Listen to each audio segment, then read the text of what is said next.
जुहार जय माँ समले जय Jagannath welcome my YouTube channel आपण मैंने केमती मुझे भल अच्छी मस आपने बहुत बढ़िया थे। तो चलते आज ब्लॉग स्टार्ट कर पूर्व जब आप मो चैनल न्यू अच्छे प्लीज मो चैनल सब्सक्राइब कर दिखाँ ऑल नोटिफिकेशन प्रेस करने जमा भूलनी।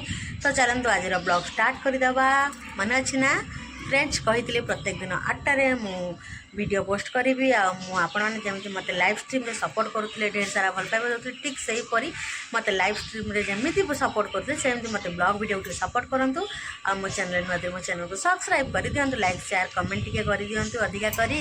तो चलते आज ब्लॉग स्टार्ट करवा चलतु। हाथ कटिगले जानबू रही था रन अनौचु कौन मत हाथ कटु।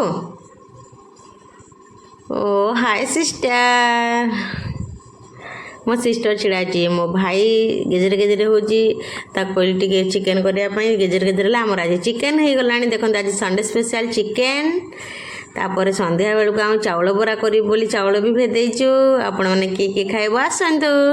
आम चिकेन अलरेडी हो सारा देखिपे मुझे कषुची भल भाव में कषिदबा कषि सारा गोटे गिना को काढ़ी माम करवा। देखो आम चिकेन रेडी हो गला तो ये गोटे गिना को काढ़ीदबा माम करवा। तो सांग मैंने आपण मैंने मो वीडियो केमती देखुंट प्लीज कमेंट करके कहे। भात हो गला चिकेन साग डाली खट्टा बंधाकोबी तरकारी कहीं मुझे आइंस खाएनी बोली मो सादा करी। तो आप देखिपे भात साग तरकारी डाली लेथा है आम पश्चिम ओडिशार फेमस लेथा तरकारी है आमर आज क्या पसंद लेथा प्लीज कमेंट टे कहे। तो देखो आमर भात डाली साग खट्टा तरकारी एंड चिकेन सब रेडी हो गला। किए किए खाइब संडे स्पेशल थाली आस खाइब सांग है। तो आमर ए खाई सारा पर संध्या हो गले आम चाउल बरा करूँ से भी किए किए जोगदेवे आसिक जोगदे पारे। देखो टमाटर आमर चाउल बरा है रेडी हो गला। चाउल बरा आउ टमाटर चटनी केते स्वादिष्ट आपण मैंने जानी जे पश्चिम ओडिशा होती ना से ही जानी चाउल बरार मजा। आपण मैंने जदि केबे कि सम्बलपुर आड़े जाइछन्ति पश्चिम ओडिशा तो आपण मैंने जानीपारे तार मजा। आपण मैंने घर बनईकि निश्चित खातु। आपण मैंने जदि जानापी अधिक चाहूँगी केमिति मते कमेंट करंतु मोर रेसिपी बहुत जल्दी शेयर करी आपण मान सहित। तो चलते एवं आम चाउल बरा बसिकी खाइबा समस्ते।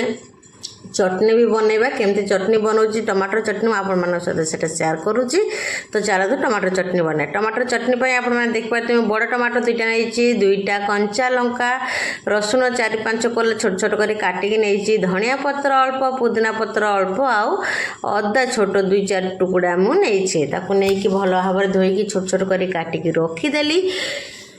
ताको बर्तमान गोटे मिक्सी ग्राइंडर रे पकईकी टिके पीसीदबा पीसी देखो मिक्सी रे पकई बाटीदबा आमर चटनी हो रेडी। तापर चाउल बरा समस्ते मिसिकी माम माम करवा केते जण आम चाउल बरा खाइबू अनेक बसचंदी कुहाना कुहाना स्वाद अनुसार लुण देदेली सब पकईदेली पकईकी मु बाटीदेली। आप देखो हो गला टमाटर चटनी।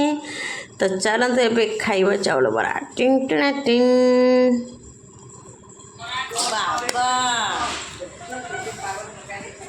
बरा खाया पूरा पागल। मुन्ना का साइड दिया टिके चलो